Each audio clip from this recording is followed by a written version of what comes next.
Hi, I'm Anna Marie Cox, and welcome to With Friends Like These, a show about difference and conversations about difference. Sometimes the conversations are awkward.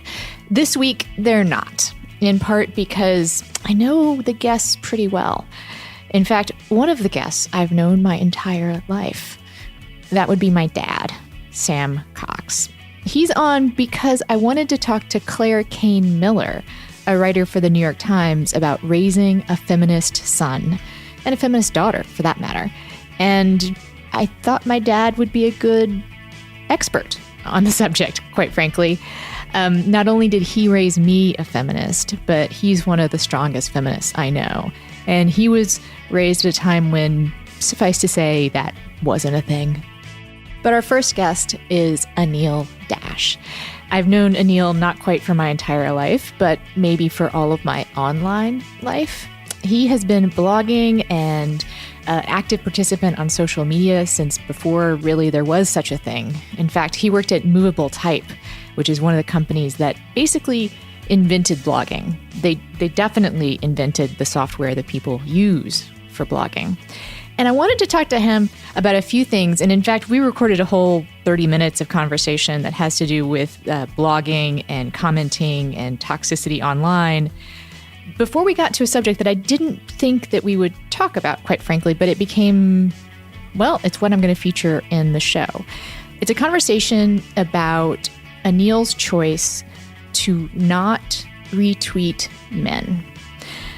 Because he is a longtime user of Twitter, kind of like me, Anil has a lot of followers, more followers than a non-really famous person should have. He has 600,000 followers, to be precise. And he's just put a lot of thought into how to use that platform. And like I said, one of the things he does is not retweet men. What I really want to note before you hear the interview, though, is that when I brought the subject up with him, what I said was, you only retweet women.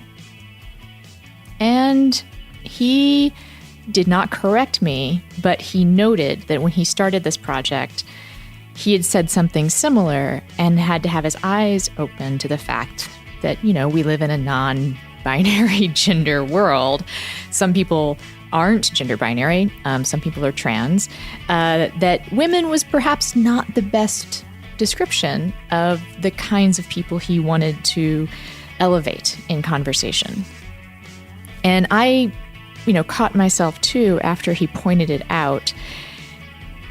And I just want to say, I almost cut that part of the conversation because I was embarrassed. I was embarrassed that a woke person such as myself, one of the good white people and one of the good cis straight people maybe, had gotten that wrong. And quite frankly, even after I corrected myself, my excuse for getting it wrong was kind of bullshit. You'll hear it. I say I got it wrong because I'm old. That's not an excuse, and I'm not really that old. I should have gotten it right the first time, but I didn't. And I'm leaving it in because I guess a lot of us don't get things right the first time, especially when we're trying to be sensitive about gender and sexuality and race and where people come from and what people care about. We are not used to maybe having to be sensitive, especially if you're a person with a lot of privilege. So maybe the first few times out of the gate, maybe multiple times out of the gate, you're not going to say the right thing. And it's not okay, really, but it's just going to happen. And I think we have to be okay with it happening, if that makes sense. This is a really long intro, but it's been a really big week to think about language, hasn't it? I'll have some more thoughts about that at the end of the show. For now, Anil Dash. He is the CEO of Fog Creek Software and an old friend of mine. Welcome to the show, Anil. Thank you. You stand out to me as someone who really lives your values in public. And one of the ways is through the way that you use your Twitter feed. Mm-hmm. Do you want to talk a little bit about that? Yeah, I waste a lot of my life on Twitter. and I have since the day it launched. And broadly, I've been blogging for 18 years, so like all of my adult life basically. And I realized that 5 or 10 years in, oh, I was going to be doing this the rest of my life, being on social media. And especially, I've got a 6-year-old son now. So since he was born, I really think about, mostly he's going to think dad is pretty boring because that's what kids do. But at some point, he might like take a look at some of this stuff. And am I going to be proud of what he sees? And am I going to stand behind what I wrote? And some of it is like, if I reviewed Windows 98 when it came out, nobody cares. Like that doesn't, like that's not so pertinent. But, some of the more substantive things that I've said, I sort of really think deeply about, well, I'd be proud of the words that I share. And then I also think like I'm very lucky to have a fairly large platform, considering I'm just some guy that like works at a software company. And a lot of that's just because I've been around a long time. You get these sort of legacy accruals of social media influence just by showing up early. And people always ask me about how I have got 1.3 million followers, and it's like, yeah, there's no science to it. Always there early. That's it. Yeah, that's what I tell people. And they're like, what's your tip for social media? I'm like, show up 15 years ago. Like it's not super helpful, but that would be my number one hot tip. Yeah. And or 20, whatever. Yeah, and if you had a time machine, there's probably better uses for it than going back and joining Twitter. But if that's your goal, go ahead. If you have the ability to go back in time 10 years, like don't waste it on Twitter. and so you get this platform, and then I think, well, it's arbitrary that I have it, and so how do I use it well, and how do I sort of burn some of this goodwill, since I can afford to, on things that are meaningful. And especially, I've been in tech for 20 years or something, and we are still woefully behind in reckoning with our role in advancing, social justice. And so, given all of that's the case, what I try to do is at least, half the time when I'm not goofing off, to use the platform I have to be advancing and promoting ideas that are substantive, and to amplify the voices of people who don't have the platform that I do but should. And so that's something that it just makes it more satisfying for me, because otherwise all the grief I get online would never be worth enduring. But I want to talk about the very specific thing you did, which you didn't bring up, which is that is it over now that you only retweet women, or are you still? Oh, I've been doing it for 4 or 5 years. I didn't write about it until I had been doing it a year, because I sort of wanted. But is that still you only retweet women? Yeah. I love that. I used to retweet women and Prince. Oh yeah. And then he passed away. But he said, "I'm not a woman. I'm not a man. I'm something that you'll never understand." So I took him at face value, and I said, "Okay, you go into the category." Everybody needs an exception to the rule, right? So fine, Prince was your exception, but this is. Right. I mean, I think I think when I first heard about it, I love the idea, but you inspired me to try and think about doing it, and it's actually, I'm not going to say it's hard, right? Because it's doable. Mm-hmm. It's not hard. It's totally doable, but it makes you think about every retweet that you do. Yeah, well, that was the thing I realized that made it easy for me, is I was already doing that. I was always very mindful of like, because what part of it is I didn't want to retweet somebody who like is, like I said, they go out there and they're like, boy, this is a really yummy cheeseburger. And I'm like, okay, I agree with that. And I'm going to share that. And then you read the rest of their stream and they're like, we should kick puppies. And you're like, damn it. Oh man, that's Pepe forever. Yeah, that's not good. Yeah, exactly. Right. I'm like, oh man, I didn't mean to promote that guy, the puppy kicker. And so like you start to have this sense of like, you don't want to be part of giving a platform to awful people, even though everybody else in the rest of media seems obsessed with doing that right now. And so that was sort of part of it, was I was already putting the thought in, and it's just, how do I apply a rubric to it? And actually, when I wrote about it, what I wrote was I didn't retweet men. And part of what I had learned in the first year of doing so was this, like, I hadn't reckoned with my lack of fluency and literacy around transgendered and non-binary people and people of other sort of gender identities. And so I'd had this like, not men, that means women. And that was a very challenging and ugly thing to confront myself, is that I had like sort of, I think the right things, but I hadn't really thought about it enough. And even with having worked with people that had transitioned while I was working with them, and all these, sort of, I'd been around it, been exposed to it, sort of had the right political position, but hadn't interrogated my own behaviors. Mm.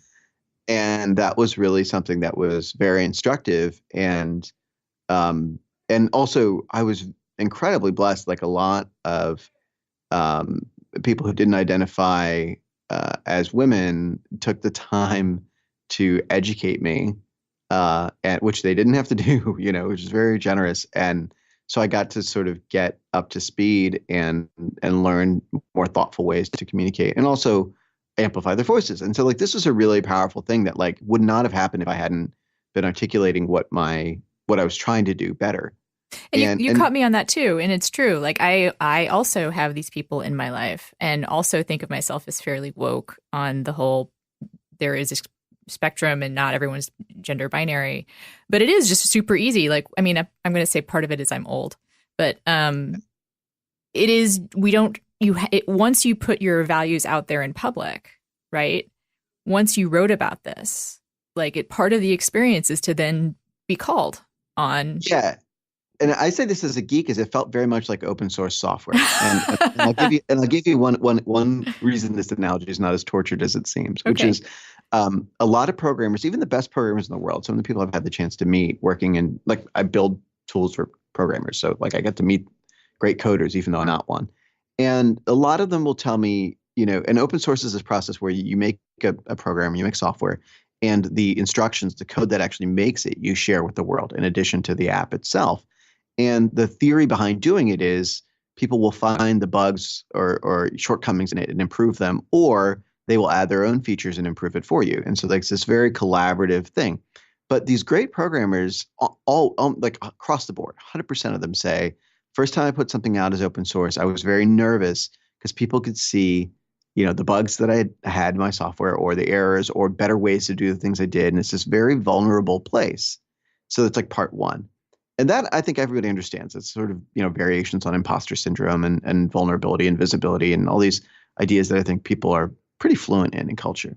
The other part, and this was especially true for the coders who were men, was this sort of indignation of, to put work out as open source is actually this very generous thing because you're taking your work and essentially communalizing it. You're making it part of something for a community and sharing it. And it's an act of generosity. And oftentimes it requires people to have fought their organization, like their employer that they work for the right to do it. So they go through this entire battle of why we should open source this in the first place. And why is it even worth it to go through all this hassle? They do all that. They make themselves vulnerable, but they put the code out. And the first thing they get back is a whole bunch of strangers saying, here's the way what you made is crappy. Mm-hmm. Right? They just tear it apart. And that is actually like, that's the thing you're opening yourself up to. And if you're not emotionally ready for that, you just be like, why the hell did I do all this work? I could have just kept it behind closed doors and you ingrates would have never pointed out all the terrible things I did. And when I started to try to document my values, I had that same defensiveness that I would have had around open sourcing my code, which was I went and said, and part of it is like as a straight male in tech, like I can get by like Ally cookies for nothing. I can just be like, I'm not actively horrible right now. People are like, wow, look at him, a good guy. I didn't kick a puppy on the way to work, and they're like, woo, he's a great tech CEO. Right. The bar is that low, and so I try not to intentionally pursue that, but you just sort of by my personality, because I'm a like moderately public person, when you write about, okay, here's the reason that I'm doing this because this is the values I'm trying to lead. You also you get praised for it. Like I said, especially as a male, where it's like if you're a man and you do these basic things, people are like, wow, he's trying. And amidst that praise, for somebody to be like, well, you screwed this up. You didn't think enough about the way people identify and present gender in society. And so you weren't very thoughtful and nuanced in this. And you can do better. To not be defensive and to be thankful for somebody taking the time to educate you took me a long, long time to learn, like way too long. And that's the thing I feel like is the sort of next process is like to say you have the right values is actually pretty easy, especially these days. There's a big infrastructure around patting you on the back for it. Mm-hmm. To actually do the hard work of, here's how I've screwed up, and let me make myself like let me double down on being vulnerable and point out even when I said I was going to try and do better, it only exposed the other things that I have to fix, and that I'm only ever honing away all these flaws. That's something that it took a really long time for my mind to shift. Now I sort of enjoy it almost. There's like perverse this like let me find the bugs in the same way that I love open source software, which is this like we together are going to make something better than any of us could have made alone. I actually had a very similar thing happen to me this week. I participated in a Crip the Vote chat on Twitter, which was great. And even just doing that was educational for me. There was like a discussion about using the I am a pre-existing condition avatar, which I do have as my avatar.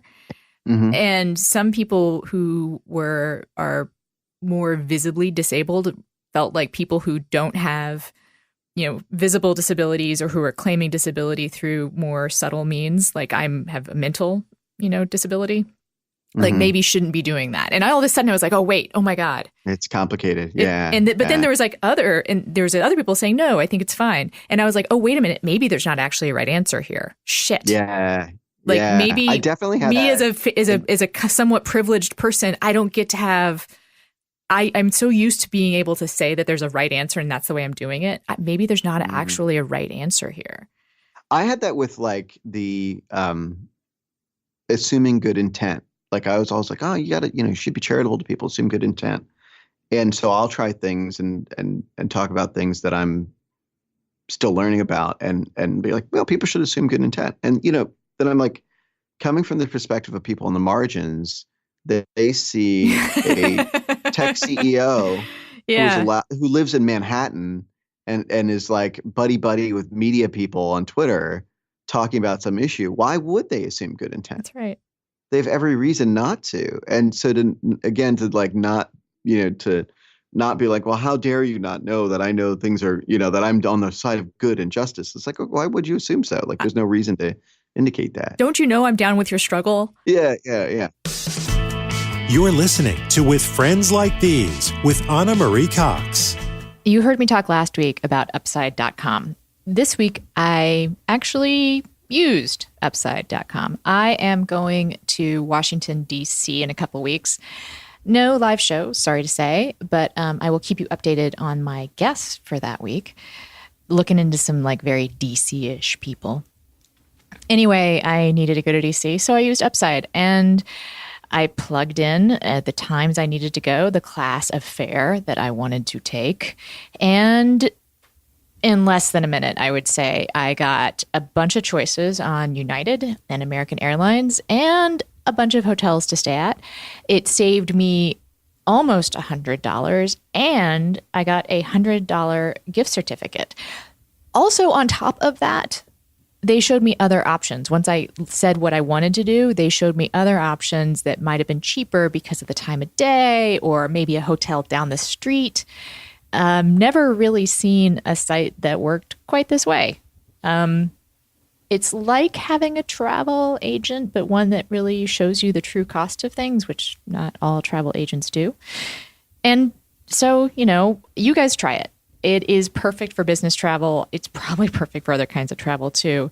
It definitely made this trip easy for me. And if you use promo code FRIENDS, you are guaranteed to get yourself a $100 Amazon gift card on your first trip. That's FRIENDS as a promo code, and you get a $100 gift card. You can save big and get a big gift card on every trip. Upside.com. That's Upside.com. Offer code FRIENDS for a free $100 Amazon gift card. There is a minimum purchase required. See site for complete details. Another thing happened yesterday that I had a really, actually surprisingly emotional response to, which is that I called Trump an idiot. And someone from the Crip the Vote chat was like, hey, and they were so nice about it. But I was just like, I was so pissed, and not at this person, kind of at myself, but also just having to remember, I put myself out there to be called on this. Yeah, one of those things that's fun for me now is realizing I'm a middle-aged dad, and I am going to be the fogey who's like, "Well, things are changing too quick these days," and to resist that impulse and to not sort of dismiss or poo-poo the most recent concern. And I haven't had that sense of like this one's not legit yet, but I it's like it's almost inevitable, right? Like that you don't get to, be a grandfather and be like, wow, I'm really down with all these changes in society that are new to me, and I'm really excited about all of them. Like that, like people don't work that way most of the time. And also I hope to be, but like I can't guarantee I'm going to be, so I'm going to have to practice it. Also wokeness or whatever is not like a state. It's not like a steady state. Yeah, it's a process. It's right? a process. And not only is it a process, it's this sort of ongoing thing that gets. I actually was starting to write about this, and I haven't finished this piece I want to write. But the staying culturally relevant today requires a broader set of cultural fluencies than it ever used to. Mm. And we see this. It's almost like people in positions of power who have a platform see it like a tax. Like it's something that they have to do that they don't want to have foisted upon them. And interestingly to me, the most regressive, resistant, reluctant cohort I see reacting to this are comedians. So when what I see across the board, and I think you've seen this at like you look at the current act by Louis C.K., Chris Rock, whatever, they're doing this like very oddly regressive, weird pushback against like, what's next? What's the next thing they're going to say I can't say? I'm fighting for free speech. And what it is they don't want to have to get fluent in the conversation we just talked about. So if you talk about like everybody's doing these hacky jokes about like, well, I'm X, but I identify as Y, right? And they're all sort of playing on gender fluidity and these new presentations of gender that are coming to the fore in culture right now. And, and they'll do these sort of really weak Caitlyn Jenner jokes. Right. And all of that is this pushback on they don't want to have to learn. They don't want to have to be fluent in a whole new vocabulary about things that they were illiterate in. They don't want to confront their own ignorance in a whole big, broad space, which admittedly is complex and has a lot of aspects to it and doesn't have one clear right answer about things. And so rather than engage with the hard work of learning that whole spectrum of conversation, they reject the entire conversation outright because it would make doing their job, which is telling jokes, that much harder, and they don't want to do it. And that's something that's interesting to me because we see that in, CEOs that do that. Certainly we see that in comedians, but there's these people who are like, I want to be prominent in culture and I want to play with culture in society and be relevant, but I don't want to pay the price of having to actually be fluent in all the new things that are happening in culture. I don't want to name names on this, but like, let me just give a pro tip. Like if you're being cited favorably by Glenn Beck for your comedy routine, then you should probably be concerned. You should maybe take a look at what you're saying. But I even look at like how many politicians we think of as being, nominally on the left got their responses wrong on Black Lives Matter. Well, right. And their initial responses. Yeah. And what it was they weren't fluent in what it meant. So they would do this like, yes, Black Lives Matter and all lives matter. And then people would be like, God damn it. Why? Why did you have to go and screw it up? And what it was is they just weren't paying attention. They weren't fluent in the conversation that was happening and what the signifiers meant and what their response meant. Like a lot of them sort of walked it back and tried to clean it up afterwards, right? They were like, I didn't know that saying all lives matter was refuting Black Lives Matter and that was bad because of this. And like there's this whole thing that like I think a lot of us that spend time online are sort of versed in all this. But the people who weren't. And even if they meant well or whatever, they resented having to be literate in this whole domain of concerns that they wanted to have the assumption of goodwill around. Yeah. And it's like, no, you don't get to have that. You don't get to just have people say you're one of the good ones if you haven't done this work. And that is happening across politics, across culture, across media, and starting to happen in tech in the world that I'm in. And every single one of the people in power resents having to do that work. And I'm like, well, get ready because it's going to get to be more before it's less. And I have two things to point out about that. One is that weirdly, Glenn Beck actually came around on Black Lives Matter. Mm-hmm. In this tried, yeah. Or well, he did the metaphor that I'm sure like only Glenn Beck could have come up with, which is that all pie matters. I don't know if you've seen the video clip. Yes, yeah. It's awkward, perhaps, but like he sort of got the point. And in this, yeah. I mean, the intellectual framing of it, he got. I think there's also the like you can understand that intellectually, but until you reckon with the fundamental inequities in policing, right. like he's still not down with the struggle, but he just got the metaphor right, which is that if I then for people, it's that if his breakthrough was realizing that if everyone at the table has pie, but you don't, and you just keep saying all pie matters, the person without the pie is like, but I have no pie. But then he does this weird thing where he just says over and over, all pie matters, and it's really funny. So I highly recommend the clip. And the other thing I wanted to say is this reminds me of something that came up very early episode of the show I did with Ira Madison the third, which was that about having people of color as friends and how white people need to be okay with making mistakes in those relationships, saying things that are not. I mean, when I say being okay with doing that, they need to go ahead and have those friends with the knowledge that they will make mistakes. They will say things that are insensitive because it's part of being human. It's part of being white. Well, there's also that thing where like, if it's somebody I care about and I love, I have a lot more patience to explain why what they said was messed up. Right.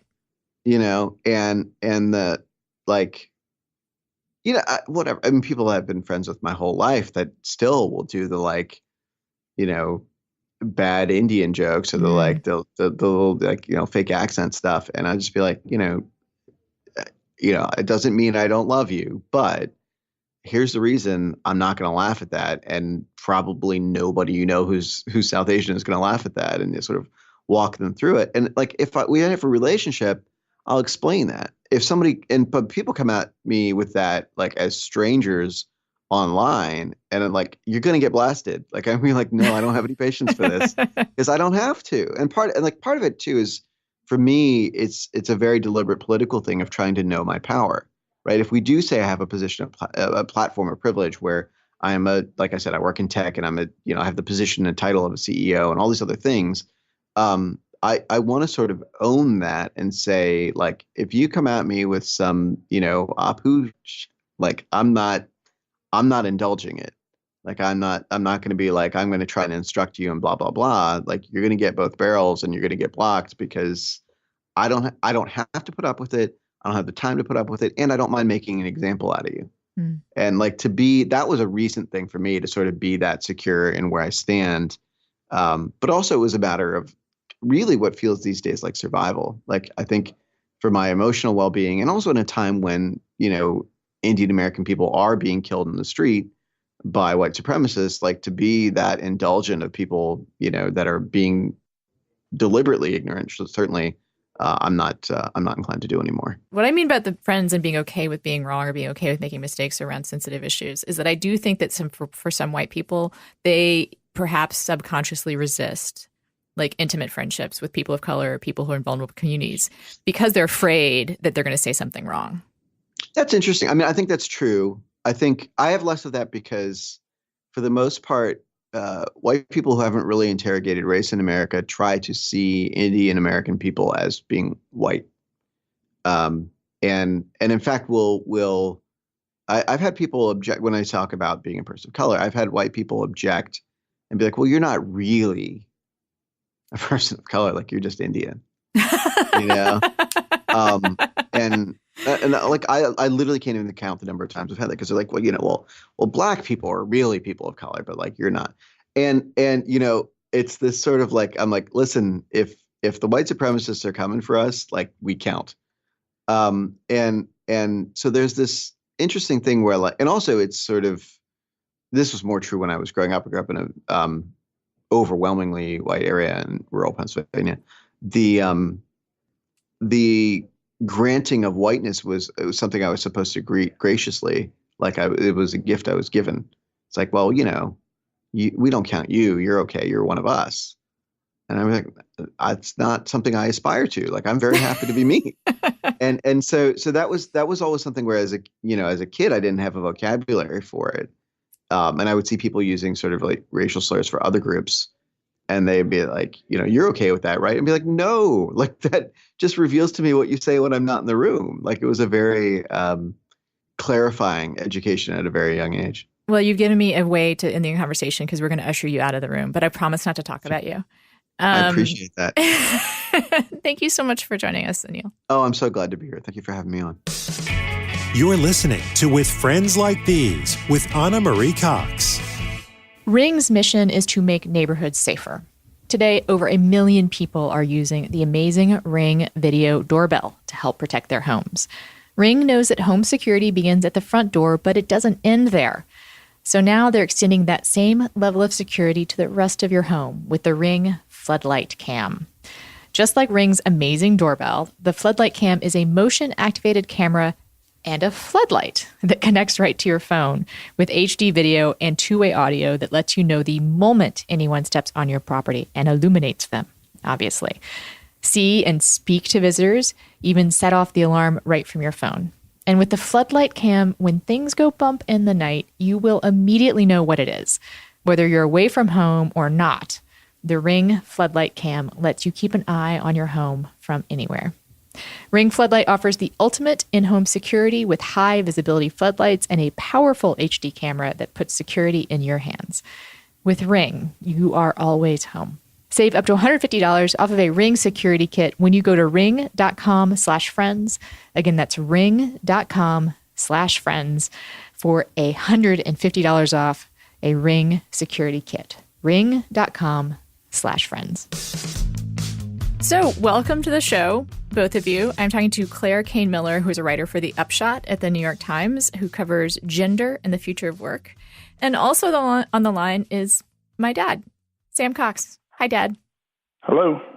And we're going to talk about a piece that Claire wrote a couple weeks ago now, but it caused a minor stir online, where it was the only place things cause stirs today anyway. About feminists and raising a feminist. And Claire, you sort of went off of a new book about raising a feminist daughter, but you decided to talk about and look into raising a feminist son. Do you want to kind of give an overview of what that turned up for you? Yeah, so I read the book by Chimamanda Adichie. I hope I'm pronouncing her name correctly. See, I just decided to skip the name totally. Right. So, but thank you for giving it a shot. Go ahead. Thanks. Giving it a try. And, of course, I agreed with all of it. It made perfect sense. And the same way that when I see little baby girls wearing the future is female onesies, I'm like, yes, of course the future is female. But it's also male still. And, part of what I just feel frustrated when there's so much focus on raising feminist girls, which is super important, but we are never going to succeed in that mission unless we raise feminist boys too. And what I mean by that is women's roles are never going to, completely be free of constraints unless men change their roles too. But the argument I made in the piece is it's not just doing it for women, it's also for men. Men and boys are really raised now with a lot of constraints. We tell our girls they can do anything that they want to do, and boys are still supposed to be, tough and play sports and be a breadwinner. And there's very few liberties they have. If they're interested in ballet or something like that, they're told it's girly, and that's considered an insult. And really, like in the economy, the jobs that are growing most and the work that is valued most in terms of pay and promotions are either caregiving jobs or, jobs that require skills that we think of as feminine, like cooperation and flexibility. So this is really about, the benefit of boys and men too. And I wanted to have my dad on because I'm very curious about how he raised a feminist daughter, but also Dad.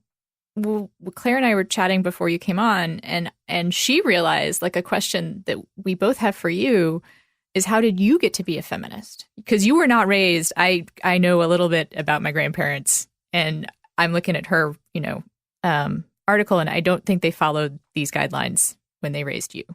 Well, it's a good question. I had an example of an older sister who was always pushing the boundaries.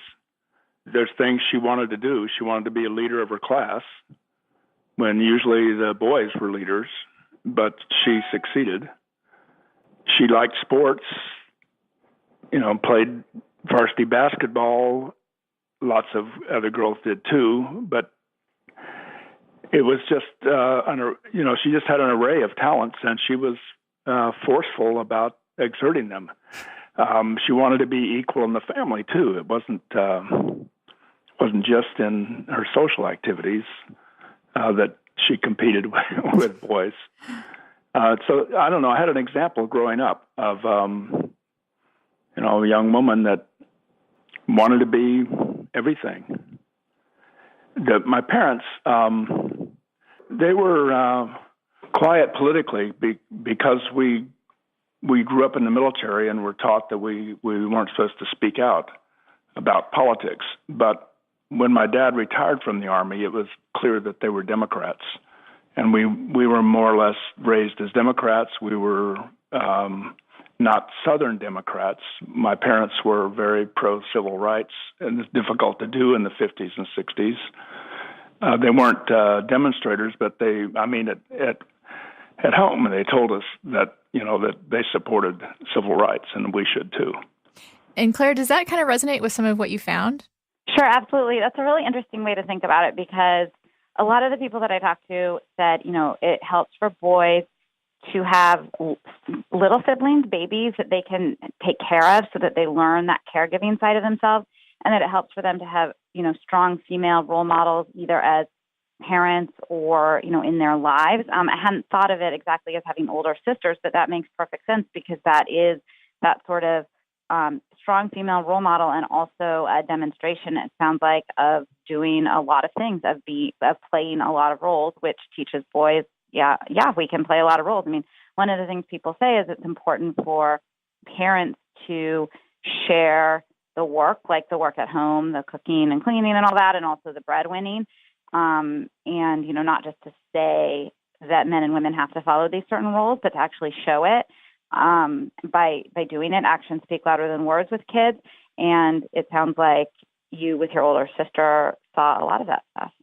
And I'm reminded of something that is true for the way that you raised me, Dad, which is that politics was a topic always. Like, always, like some of my earliest memories are of talking about politics and sometimes arguing about it, but that it was like a real thing that was not just okay to discuss, but that you could be passionate about. And I know that my grandfather were the same way, right? Yeah, that's right. Well, the exception was while we were in the military, he didn't talk about it. Neither did my mother. All of their friends were voting Republican, and I remember in those presidential races in the 50s, and he retired in late 50s. But they didn't talk about it. They didn't tell their friends, and they didn't campaign. They told us at home what their feelings were, but they didn't make it public. But that it was okay to talk about it at home, to talk about your values and to make... Yes, but it wasn't, as a military man, right. Rules were, he felt, rules. And besides, he didn't agree with most of his friends on politics, so he didn't talk about it with them. And where I want to wonder if this intersects with some of what you were talking about, Claire, is that talking about why you do what you do, about why you vote the way you vote or taking the actions that you're taking, when it comes to politics and personal behavior is part of raising a feminist too, I imagine. Yeah, I think so. It's a lot about, and I think we should stop for 1 second and just say feminist has become a very loaded word. Yes. And it is a very political word. And a lot of the feedback that I got on this story, people who were angry about it, they were not necessarily arguing with anything in the piece. They were arguing with the word feminist.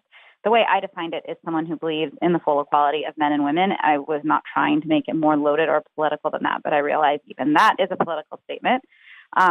But yeah, I mean, it's just about being kind and being a compassionate human being in a lot of ways. And part of that is having values, like you said, and staying strong about your values and speaking up when you see other people being intolerant or, bullying someone and learning how to speak up about that. And it's also about calling out for young children the stereotypes that we have. And I think that's sort of what you're talking about. If you're talking about politics at the dinner table and why you believe certain things and why you have these values, then I think you're inherently talking about some of these stereotypes. And it's funny because during the campaign, I have 2 little boys, and I thought, just having them see Hillary Clinton running for president and having them watch her speeches, that, best if I never said that this was a rare thing, because then they would grow up just thinking, of course women run for president, why wouldn't they? And the social scientists that I interviewed said, no, that's wrong. Like, kids soak up the stereotypes from our culture completely, no matter what their parents say. And so they very much understand that it doesn't fit with the way things have been. And so the better approach is actually to call out those stereotypes and say, this is the first time a woman has done this. Why do you think that is? Is that fair? And really talking about those issues. And it's interesting, you bring up the word feminist, which is kind of loaded, because, of course, when my dad was growing up, like, that word wasn't even really available, like, right? Sure. No. So when did you figure out that you were a feminist? I didn't. I don't know, really. It kind of startled me when you first called me a feminist.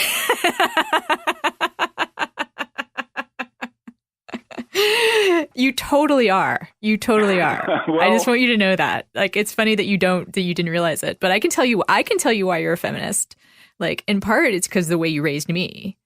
Like, I would say, to get into examples here, there are 2 stories I tell about how you showed me values that have led me to being the social justice warrior that I am today. One of them is not about feminism, but about race, which is that, I don't know if you remember this, but I remember coming home from school one day when we lived in Texas and asking you about the N-word because someone had used it. And you got really angry, which people don't know this, but my dad doesn't get angry very often.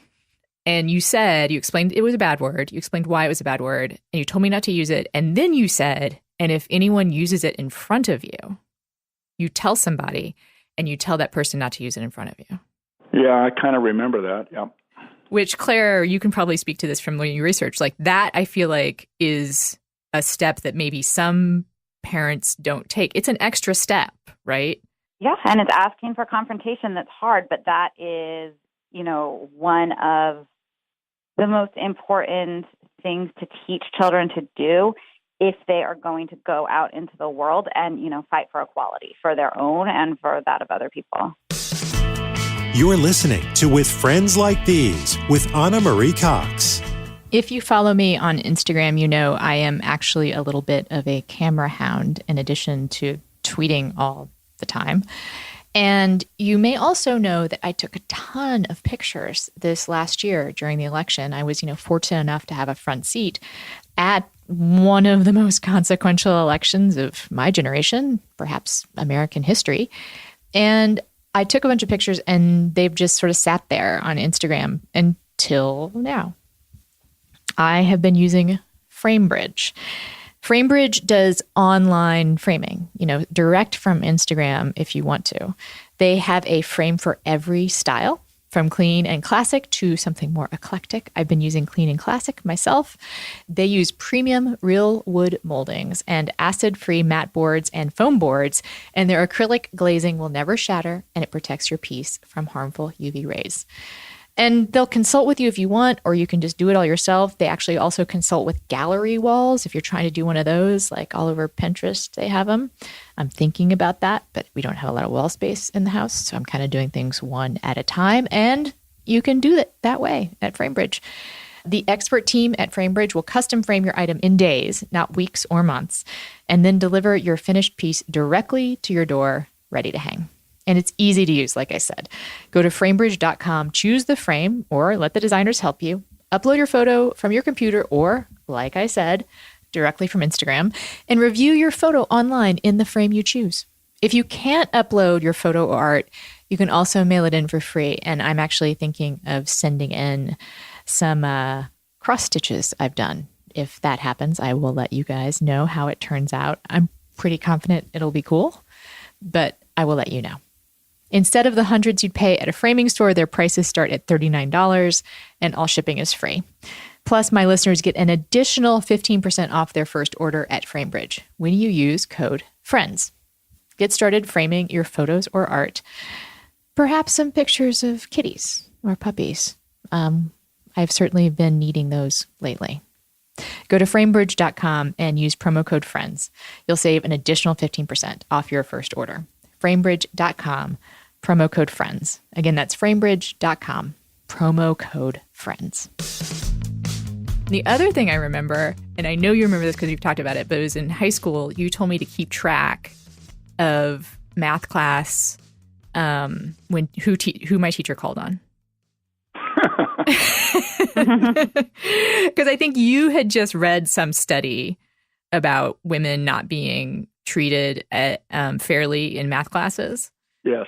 And you were concerned because everyone, spoiler alert, my dad still hasn't given up hope that I'll become a mathematician. And you were like maybe concerned that I would like lose my enthusiasm for math. But like, yeah, and you never said the word feminist to me, right? Like no, I didn't. But those two things are like the specific examples I can think of becoming aware, like there is a thing in the world that's injustice.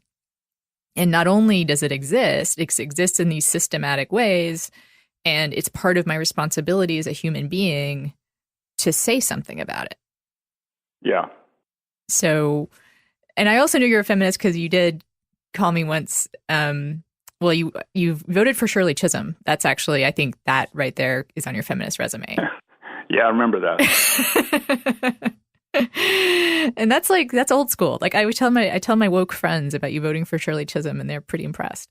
And then also, I thought this was really wonderful, but more recently, not only did you volunteer for Wendy Davis, but when Jill Abramson was fired from the New York Times, like you were very concerned about your own New York Times subscription, which I found very sweet. But Claire, don't worry. I told him to keep subscribing. That was, we decided that it was bet for the larger good to stay a subscriber to the Times. I'm so glad. But Claire, so you're an interested party in this. You're raising boys. What are you seeing in your own household? Like, what are you trying to do?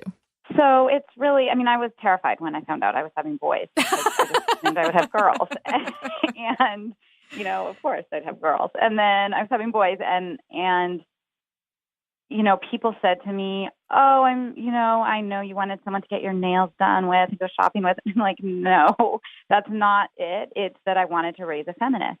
And then very, very quickly it became clear to me that that raising feminist boys right now is just as important and maybe even more important. You know, I wanted to be able to show girls that they could be anything they wanted to be.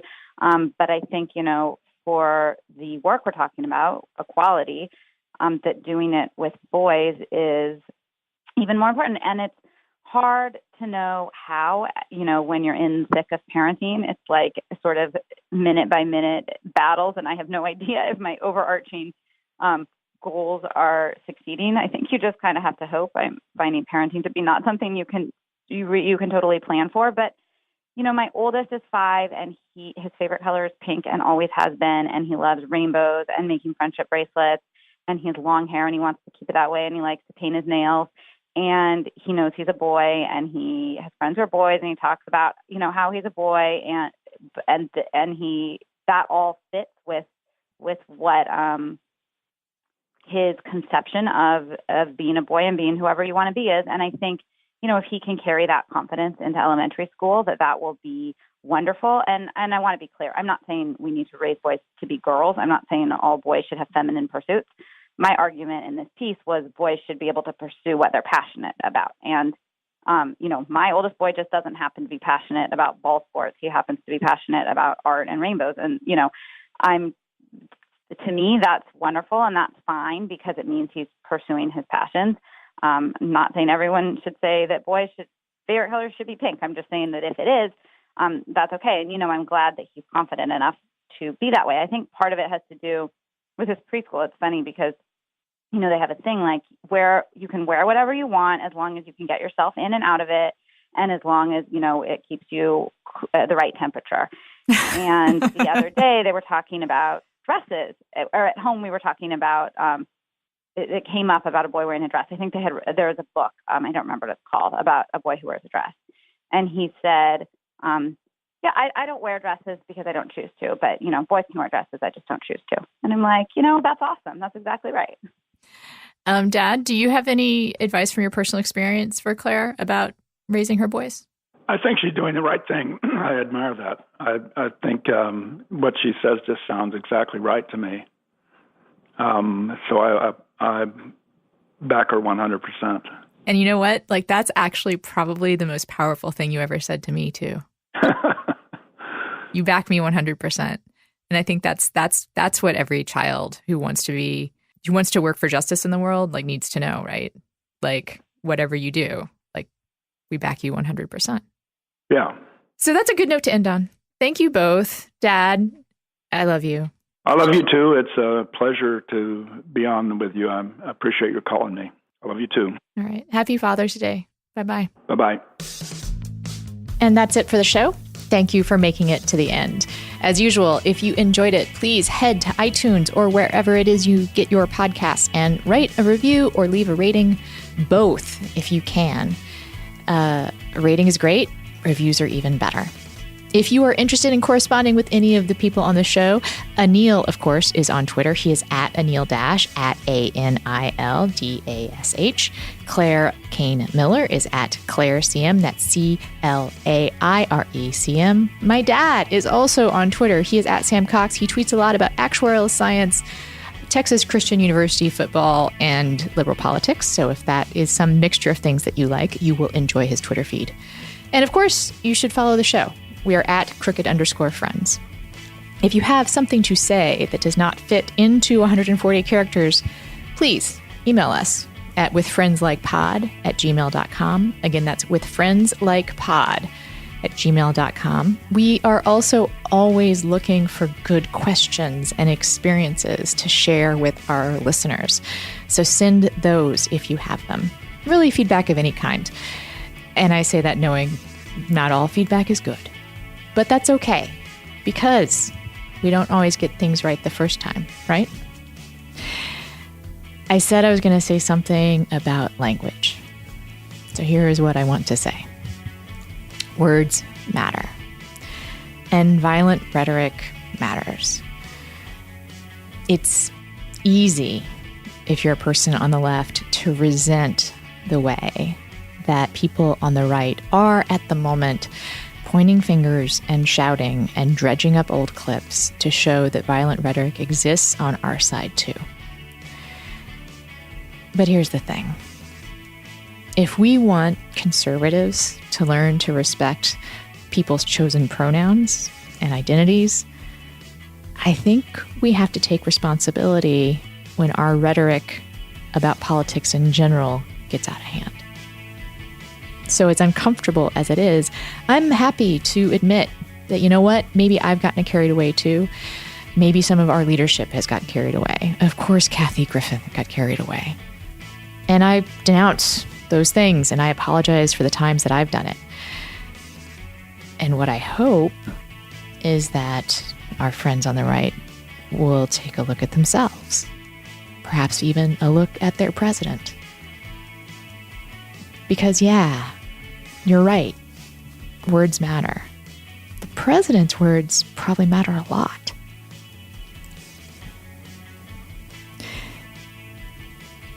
And speaking of the tragedy that happened in Alexandria,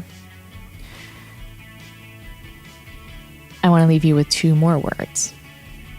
Crystal Griner. Crystal Griner was one of the two Capitol Hill police officers that were injured, along with Steve Scalise and a lobbyist and an aide.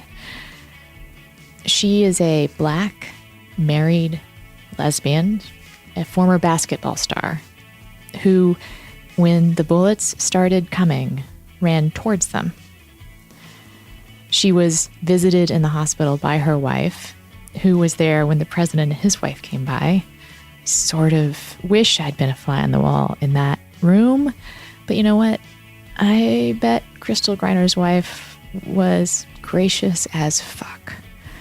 Probably more gracious than I would be. And Crystal Griner, of course, is the real hero here. Her and David Bailey, another person of color who ran towards the bullets and not away from them. Crystal Griner saved the lives of a bunch of old white Republican dudes. And this is not to say that she shouldn't have or that they don't deserve saving. It is to say that she didn't give a fuck about their identities or their politics or who they were married to or what they did in their private lives when she ran towards those bullets. She is sworn to protect everyone, to serve everyone, no matter who they love or what they look like. I think that's something those congressmen could learn from her. I think that's something those congressmen might think about. You guys have a good week. See you next Friday.